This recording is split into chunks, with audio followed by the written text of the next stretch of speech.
Olá, estamos mais uma vez com o nosso podcast. Antigamente era Pioneiros Conservadores e modificamos o nome, entramos num consenso. O nome agora é Instituto Pioneiros. Iremos tratar de assuntos como política, religião, filosofia, atualidades, entre outros. De antemão peço desculpas aí pelo barulho da chuva, mas o intuito é passar a nossa mensagem, o nosso conhecimento, a nossa informação. Eu queria fazer uma apresentação aqui dos componentes. Douglas Closer, Robson Cândido, Jonatas Rego e Arthur Pantaleão.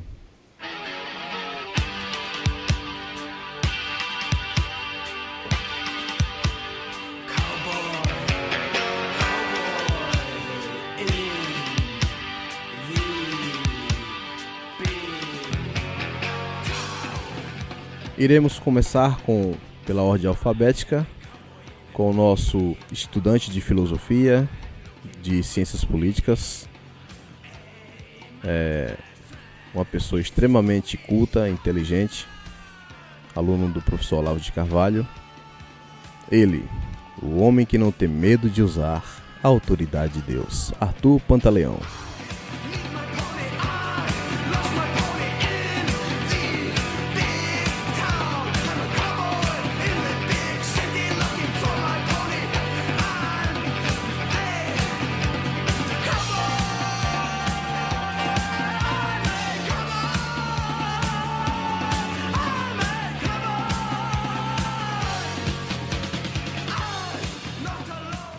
Então, eu sou o Arthur e nós vamos falar aqui sobre o problema da comunicação, que é um problema evidente aqui no Brasil. Então, algo que parece muito simples e que pode ser até um pouco confuso quando a gente toca nesse assunto, é na verdade um problema muito grave, porque eu acho que eu tinha mencionado isso no último podcast, que as pessoas elas acabam deixando de falar umas com as outras e elas se isolam no mundo onde apenas ela sabe, quando sabe aquilo que sente. Então, como nós falamos antes, né, a pessoa não conhece os termos, as palavras, então ela vai expressar aquilo que sente da forma que sabe, e a outra do mesmo jeito ela não sabe, não entende as palavras, então ela pior ainda para entender o que foi dito. E por outro lado, quando você começa a aprender e entender as coisas que estão acontecendo com você mesmo, você também se isola. Se isola no sentido de que você percebe que os outros não entendem e por isso você está sozinho, né? Pronto. Mas passando por essa parte, eu quero sair dessa parte mais particular, né? E ir para o debate público. Muitas vezes você tem ali uma pessoa comum que está acostumado com o diálogo comum, e aí você olha nesse debate, nesse embate, na verdade, público, e você vê pessoas de um lado chamando as outras de antidemocráticas, fascistas, nazistas, e do outro lado as pessoas chamando aquelas outras de comunistas, esquerdistas, progressistas. E aí você fica assim parado nesses termos, né, e pensando, caramba, o que isso tudo quer dizer? Porque uma coisa é o significado da palavra e saber dos significados, normal, até aí, né? Só que tem uma outra questão, que é a questão da cosmovisão. As pessoas que debatem, na maioria das vezes, ela tem uma cosmovisão diferente. Então, ela pode até usar as mesmas palavras, mas elas estão se referindo a outras coisas. Por exemplo, se você tem uma pessoa que ela tem uma moral cristã, recebeu uma educação que a gente considera como comum, e ela falar a palavra democracia, ela quer dizer algo. Agora, se você pega uma outra pessoa que já tem um viés progressista, está nessa mentalidade que a gente chama de mentalidade esquerdista, né, de esquerda, ou mente revolucionária, que acredita de alguma forma que a salvação ela pode ser feita através do homem aqui na Terra enquanto vivo, quando a pessoa diz democrático, ela já quer dizer outra coisa. Se um conservador fala democrático, ele está envolvendo normalmente tudo, né? As visões diferentes, etc. Quando um cara da esquerda quando o socialista fala democracia, ele está falando de uma democracia socialista. Então é assim, são permitidas ideias divergentes, entre aspas, né? Que não atentem contra o princípio fundador de tudo ali, que é a ideia de um homem, uma pessoa que pode, de alguma forma, salvar a humanidade. Porque se você atenta contra essa ideia, então você quebra toda a possibilidade de ideologia aqui na Terra, que é o que o conservadorismo faz. Porque se a gente tem como ideal o que está na religião, no geral cristão, assim, católico e protestante, a gente tem a ideia de que esse ideal ele não será realizado aqui na Terra. O paraíso não está aqui, mas está para além da vida.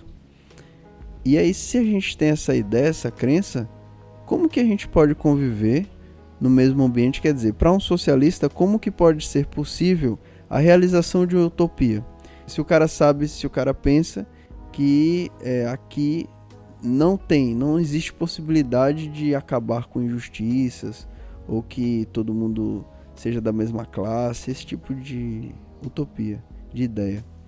Então não existe a possibilidade de convivência das duas ideias na realidade. Porque pense assim, são duas crenças opostas, certo? Então ou eu tenho uma ou eu tenho a outra. Ou eu apenas uso as crenças para emitir discursos. Então se eu honestamente tiver que decidir, se eu decido, só existe eu de ser humano na Terra, né? Só uma suposição para que isso vai ser entendido.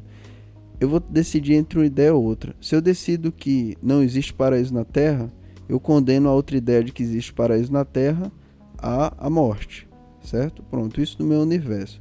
E aí vão ter vários outros universos que são as outras pessoas. As pessoas podem até coexistir, mas essas ideias elas não podem coexistir ao mesmo tempo, não poderiam, porque a gente também tem aquele outro exemplo que está até no livro 1984, uma distopia do pseudônimo John Orwell, acho que é assim, Orwell, né? Onde existe o duplo pensamento. E aí depois até o Olavo de Carvalho vai falar que esse duplo pensamento ele pode ser triplo, quadriplo, 10 pensamentos. O cara pode ter 10 crenças opostas ao mesmo tempo, infinitas, né? Para favorecer um discurso. Eu lembro que eu vi isso aqui no Renan. O Renan Calheiros, ele está sendo entrevistado por um repórter. E aí ele diz assim: você quer ouvir qual Renan? Porque você vai ter o Renan socialista e você tem o Renan liberal. Você escolhe. Aí, claro, a gente pensa até assim, né? Tá, tem o Renan socialista, tem o Renan liberal e tem esse Renan que está dizendo que você pode escolher qual que é o Renan, né? Quantos mais Renans tem? Só que isso não é normal. A gente sabe que, se você olhar realmente, isso é loucura. A pessoa não é normal. Porque o normal é o quê? A pessoa tem uma crença de verdade. Ela sabe por que ela quer aquilo. Por que você quer o socialismo? Vai ter um motivo. Não é por nada. Agora, nesse caso, a pessoa simplesmente quer ali conservar o próprio poder. O poder da família. Aí pensa bem, para a pessoa que está ouvindo tudo isso, né? Ela quer entender o que está acontecendo no debate público. Aí vai um cara desse que só quer conservar o poder e ele diz assim: eu sou liberal. Na cabeça, quer dizer, o que ele quer dizer na verdade é outra coisa, é mais para confundir. Porque se um liberal, se um conservador diz assim, eu sou conservador, ele quer dizer uma coisa. Mas se um cara como o Renan diz que é conservador, ele quer dizer outra diferente. É capaz de você perguntar o que é conservador e, claro que dificilmente ele saberá responder o que é. Mas não precisa saber responder, porque a gente não estuda para esperar que o outro diga aquelas coisas que a gente aprendeu. A gente estuda para entender. Então você olha para o cara assim, você sabe quando ele é conservador, pela conduta dele, pela expressão dos pensamentos, né? Você vê ali uma convergência dos dois. Porque também se o cara tiver uma conduta conservadora e um pensamento e consequentemente um discurso progressista, aí o que você vai ter? Aquilo que o Olavo chama de paralaxe cognitivo. E isso tudo está no debate público. Quando você olha assim para os agentes, você pensa, como que eu vou entender a realidade brasileira se um está falando a verdade, no mesmo lugar o outro está falando uma pseudo-verdade, o outro ali está emitindo opinião que na verdade quer dizer algo que tem muito mais a ver com a sexualidade dele, com a vontade que ele tem, do que com o bem comum, que é o que a gente espera que um agente político esteja fazendo, como que nós vamos fazer, né? Esse problema da comunicação é o que eu quero abordar aqui, quero falar com meu amigo Jonathan. Eu quero perguntar a ele o que ele acha dessa situação que a gente vive e o que ele espera assim fazer para melhorar essa situação, mesmo que não seja dos outros, mas a sua própria, o que fazer para melhorar essa situação. Bom, pessoal, vimos aí a análise do Arthur, né? E agora eu vou apresentar o Jonathan. Jonathan é um estudante de Direito, uma pessoa altamente erudita, um homem de leitura, também aluno do professor Olavo de Carvalho, né? Uma pessoa extremamente inteligente, culta e que também não tem medo de usar a autoridade de Deus. Vamos falar com o Jonathan Zego para ele responder a pergunta do Arthur.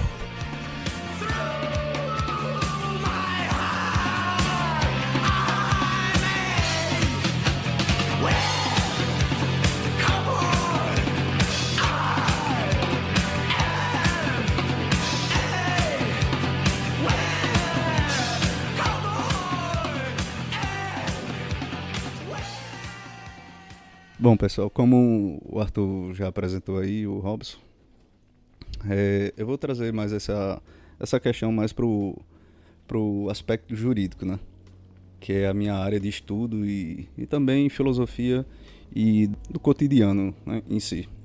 Trazendo a questão da pergunta, a primeira pergunta que a gente observa sobre essa questão de comunicação, ela já vem muito desde da questão de base, né, das escolas, e o método de ensino, né?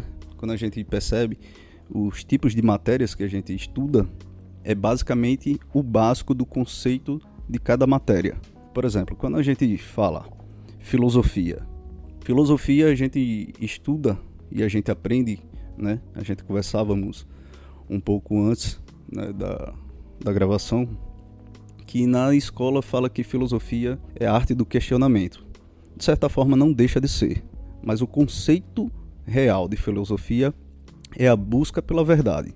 Se você esquece e posteriormente foi relativizado esse termo, busca da verdade, né? A gente começa a relativizar e deturpar os conceitos e trazendo novas comunicações distorcidas. Por exemplo, a filosofia é uma delas. Quando você vai para a área do direito, isso é muito comum acontecer. Há muita controvérsia na questão da explanação da própria ideia. A ideia ela se torna muito abstrata e tem uma visão muito, muito ampla sobre determinado assunto. E até mesmo político em relação à população, a comunicação ela se torna uma comunicação truncada. Quando ele fala determinadas palavras, né? Você vê que as palavras ela tomam outro nível. E quando chega para o cidadão comum, muitas vezes ele não entende. Alguns são ludibriados, né, com essas palavras belas. Por exemplo, o Collor, ele utiliza muitas palavras diferentes, bonitas, mas que no contexto do cidadão médio, comum, trabalhador, muitas vezes não entende o real sentido daquela palavra. Alguns acham aquelas palavras belas, olha como ele fala bonito, sem mesmo compreender o real sentido. Isso é um problema, porque na nossa comunicação, se ela não for simplificada, trazer para o imaginário popular de forma real e até mesmo simples, essas pessoas futuramente elas não vão entender, não vão fazer parte daquele contexto político e posteriormente vão votar num sujeito que fala bonito, mas não tem as melhores ideias nem as melhores intenções. No direito é comum a gente observar até mesmo os professores trazerem conceitos errados sobre a filosofia. A filosofia ela tem sido também objeto de debate nas faculdades, universidades, e os campos eles trazem diversos tipos de interpretações para a lei. E a lei nada mais é do que comunicação, linguagem. A linguagem ela deturpa ou é deturpada e isso traz um novo problema para a dogmática. quando você fala sobre a questão do casamento homoafetivo, tá lá, a Constituição ela é clara, casamento entre homem e mulher. Mas aí a gente traz a comunicação de volta, diz assim, olha, o legislador não quis falar isso. Você começa a criar uma falsa ideia sobre a lei. E nisso você traz um novo entendimento, a chamada mutação constitucional. Você pega um conceito do Código Civil e aplica para a regra geral. Nisso essa lei ela já fica distorcida, traz um impacto muito forte, um impacto nas decisões. Tem professores que aceitam hoje e prega a questão do poliamor também, um conceito muito vago, muito amplo, mas como é que se daria isso na prática? Aí já é outro problema. Mas a comunicação ela vem sendo cada vez mais substituída para uma realidade que me interessa ou o interessa, democracia. O Arthur ele trouxe o conceito de democracia dos dois lados e até mais. E nas universidades é comum os professores falarem democracia, democracia, democracia, que a democracia ela se tornou sinônimo para tudo. E quando a palavra é utilizada para tudo, na verdade ela não é nada. Você utilizou o conceito, fez o total esgarçamento do sentido e o tecido social por consequência. Porque quando eu trago o conceito democracia a gente estuda que é o sufrágio universal, que nasceu com essa questão do voto e depois tomou outras proporções. Mas democracia hoje é sinônimo de direitos individuais, coletivos, difusos, direito de toda espécie e direito sobre pessoas acima do direito coletivo. Então essa questão da comunicação, ela esbarra na realidade, né? Porque a realidade ela é muito diferente do que a gente pensa, né? Ou fica projetando. Nem tudo que a gente projeta, se ela não tiver um bom embasamento, ela pode ser benéfica. Muitas vezes o próprio pensamento, se ele é distorcido, como na maioria das vezes, até por alguns filósofos, ou pseudos filósofos, ele traz um conceito maligno, né? Maligno no sentido do mal, de fazer o mal, não no sentido religioso, né? Mas é isso. E para a proposta, eu acredito que seja mais salutar a gente trazer a simplificação das ideias para o grosso da população. Acho que a população comum ela padece de pessoas que falem a língua delas. Por exemplo, o Bolsonaro, o presidente, quando ele fala a língua do povo. O povo escuta, alguns falam, ele fala que nem o tiozão do churrasco, mas para a pessoa aquilo serve. Você não pode falar difícil, falar sobre leis, coisas complicadas nas quais as pessoas ainda não têm nenhum conhecimento básico da educação. Então você tem que trazer a política para o cidadão comum através da comunicação. E a falha disso muitas vezes é a má percepção da palavra, da ideia.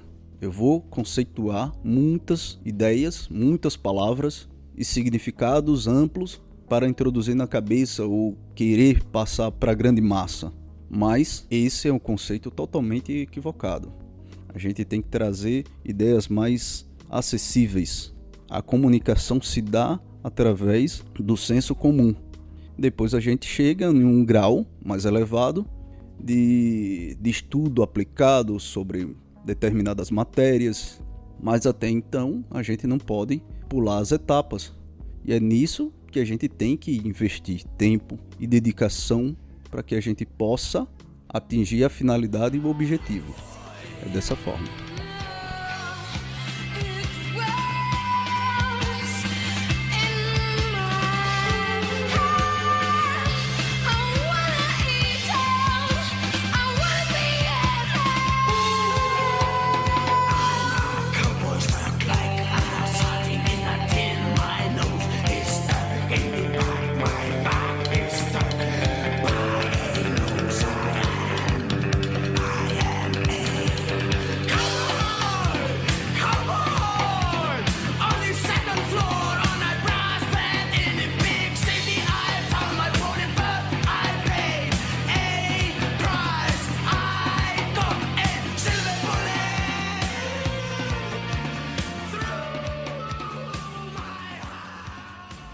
Bom, pessoal, pegando a análise aqui do Arthur e do Jonathan, né, eu queria falar um pouco sobre a questão da filosofia mesmo, como aqui o nosso programa é sobre informação, queria falar um pouco sobre a questão da filosofia.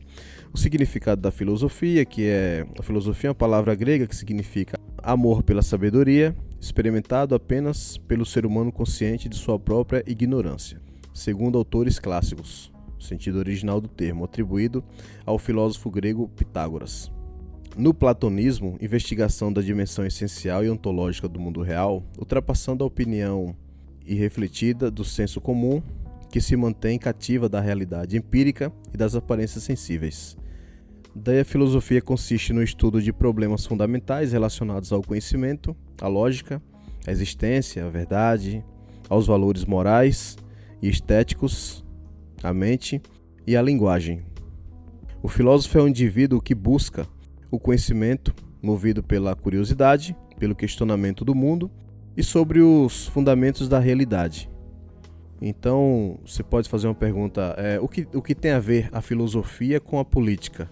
Né? Qual é a conexão que tem? Porque, como foi falado pelo Arthur, depois pelo Jonathan, né, a gente está falando sobre a questão da linguagem em si, né, e você vê que hoje tem muita inversão de valor. Quando você fala estudante de filosofia, você tem em mente um maconheiro, um drogado, uma pessoa extremamente problemática, que tem problemas relacionados à família, etc e tal. Então, quando você fala estudante de filosofia, então as pessoas meio que já têm um certo preconceito com relação ao aluno de filosofia. Mas a filosofia clássica, a filosofia originária, ela não é nada disso e tem tudo a ver com a política. Então, se você pega a filosofia originária, você começa a perceber que cada filósofo, o intuito do filósofo é que outro filósofo posterior a ele venha terminar e dar continuidade à sua filosofia. Então, o mundo que nós vivemos hoje, chamado de Ocidente, o Ocidente ele está debaixo de 3 pilares: a filosofia grega, o direito romano e os valores judaicos cristãos. Isso aí já foi falado em outros programas, mas estou repetindo aqui porque estamos aqui nesse assunto novamente. A filosofia é espiral. A gente fala de um assunto, fala de outro, depois volta para o mesmo assunto. A filosofia ela vem dando continuidade e é muito fácil introduzir Aristóteles no cristianismo, como fez São Tomás de Aquino. Eu vou passar a palavra para o Arthur para ele dar continuidade, que eu não quero me estender muito hoje. Só um detalhe, a filosofia que a gente usa aqui é a filosofia clássica. Filosofia clássica que se propõe a explicar a realidade. Então, nós interpretamos e explicamos. E aí o objetivo da explicação é gerar o conhecimento que vai fazer com que nós nos situamos melhor no nosso ambiente. Nós conseguimos viver mais felizes, nós conseguimos ter mais segurança, nós conseguimos ter mais confiança também, tudo através desse conhecimento que é proporcionado pela filosofia. E ao contrário do que acontece com a filosofia que a gente chama de moderna, né? Porque se a gente fosse falar moderno mesmo, a filosofia que a gente chama como clássica, ela também seria moderna, já que ela é feita até hoje. Mas existem termos para separar a filosofia, que é essa que eu acabei de falar, que é chamada de clássica, e a outra filosofia, que é chamada de moderna, que essa tem uma visão diferente, né? Ela visa a mudança da realidade. Então, a pessoa não se atém apenas a interpretar e explicar a realidade, mas ela espera também moldar a realidade ao seu bel prazer. E isso prejudica até a filosofia clássica, é uma afronta direta, porque se você tem uma ideia da filosofia como algo que necessariamente você precisa conhecer as coisas para poder interpretar e explicar, e por outro lado você tem um tipo de, entre aspas, filosofia que busca moldar essa realidade, essa mudança só pode ser feita através do poder político, não é que vai prevalecer, não, mas dominar as estruturas, e por isso você acaba também atentando contra a estrutura que permite que a filosofia clássica seja sobreviva. Porque pense bem, se você submete ao que seria um filósofo a um acadêmico, né? Como é feito hoje, e aí se o cara não tem o título acadêmico, ele não pode ser filósofo, o que é um absurdo, porque se você pegar desde os primeiros filósofos, eles não tinham títulos acadêmicos e isso não precisava. Na verdade era o contrário, tipo, os alunos escolhiam quem que seriam seus professores, né? Claro que a gente também não vai radicalizar, mas, por exemplo, você pega um biólogo, um médico e dizer que simplesmente não precisa de diploma. Não é isso que eu quero dizer. Mas a filosofia, ela não é uma simples técnica ou uma simples ciência em que você pode reduzir a um departamento ou a um cargo de emprego. Ela não é isso. O filósofo, quando é filósofo mesmo, ele deve abranger as ciências, porque ele deve de uma maneira saber do geral, né? Ele normalmente tem alguma especialidade, e a especialidade do conhecimento, porque também tem essa questão. Como a gente estava falando antes da comunicação, a gente tem uma ideia de que a universidade é necessariamente o lugar que a gente vai aprender, e que se você está lá na universidade, você está aprendendo. Por outro lado, se você vê um cara que estuda, tem vários livros e não faz universidade, essa visão é um pouco estranha, né? Mas isso não corresponde à verdade.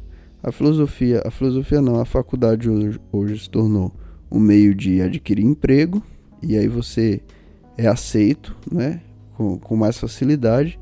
Só que, por outro lado, ela não é meio, ela pode até atrapalhar se você quer adquirir conhecimento, porque você é obrigado a aprender coisas que você não tem interesse, que você não quer, para poder passar numa prova. E assim, né? Claro que vai de cada um escolher fazer ou não, mas no sentido geral é isso aí. É só para que fique claro o que é filosofia mesmo e o que a gente pretende. A gente não pretende de forma nenhuma mudar a realidade na base da força. Não, a gente pretende apenas explicar as coisas, claro, no nosso limite, né, baseado nas coisas que a gente viu, que a gente aprendeu, para que as outras pessoas, para que facilite o caminho de outras pessoas que estejam ouvindo. E nós também recebemos informações que permitiram que o nosso caminho também fosse facilitado.